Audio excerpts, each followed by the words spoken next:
Ayun guys, Ultimea D80 boom. Side on.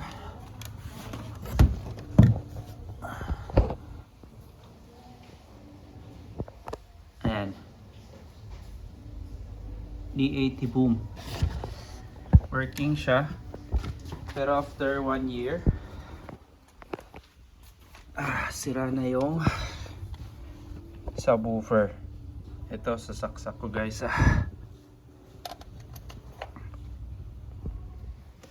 Ayan. Yan. May kuryente itong sinaksakan ko. Ayan. So, doon ako nakasaksak.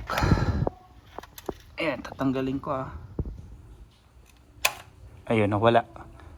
So, energize tong plug.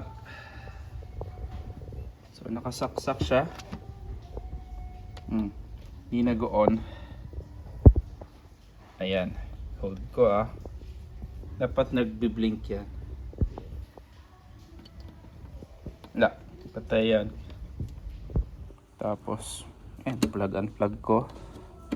So guys, last year ko binili, August 2025. So ngayon wala na. Sure akong wala na. Wala na rin itong lumalabas dito sa... Ayan, dyan. Ayun, doon. Ayun. So, kakalungkot lang kasi wala na subwoofer.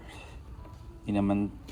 Gustong gusto ko yung D80 boom. Kaso, expect nyo lang guys, baka after 1 year, wala na. So, ingat lang. Or be aware. Ingatan nyo.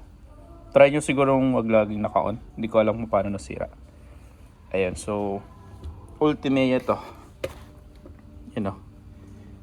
Connected kay D80 boom.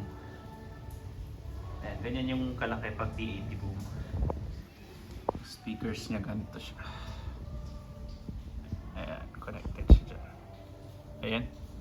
Yun lang guys. So, kahit 10 seconds ko yun ipindot, wala talaga.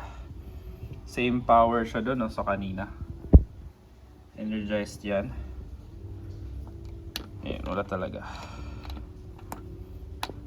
Ayan. Pinindot-pindot ko na yan.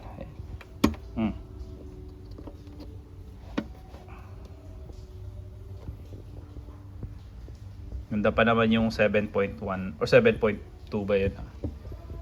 Surround sound.